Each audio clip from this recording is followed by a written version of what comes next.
Guyyaa kamilaata Oromiyaa biyya taadhii maaltu sitti irrata hundaan dureettiidha orma maal hawwita laggeen kee gurguddaan dambalee ciisu bosonni kee gobbuun nama hawwisiisu biyyoon dachee keetii hunda ol deebisu guyyaa kamilaata guyyaan bilisoomu Oromoo abbaa biyyaan martuu dhuunfatamu.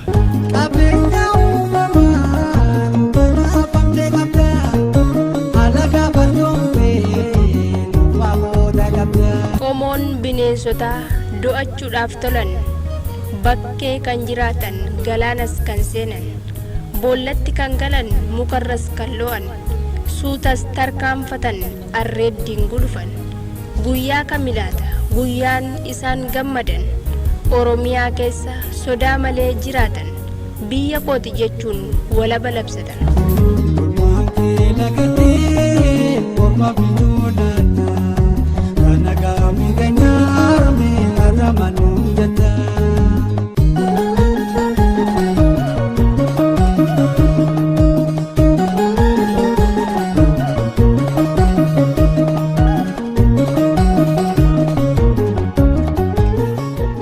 Shimbirroowwan danuun wal funaananii dameelee mukaarra hiriira galanii wal harkaa butanii dabarees faarsanii yeroos faarfatanii baallee urgufanii yoonfaa taphatanii galata galfatu Oromiyaa biyya koo jechuudhaan dhaadatu.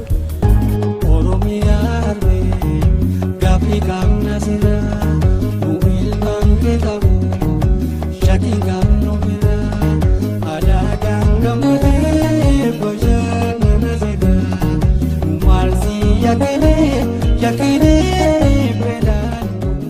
Ilmoo namaas ta'e bineensi bosonaa hurufas kan galan kan manni galaanaa uummanni Oromoodhaa qabeenyas dabale kanneen roorrifaman tajaajila malee jechuun si gaafatu dhuftaa bilisummaa hafuuf tasan jirtu hin yaadin gonkumaa.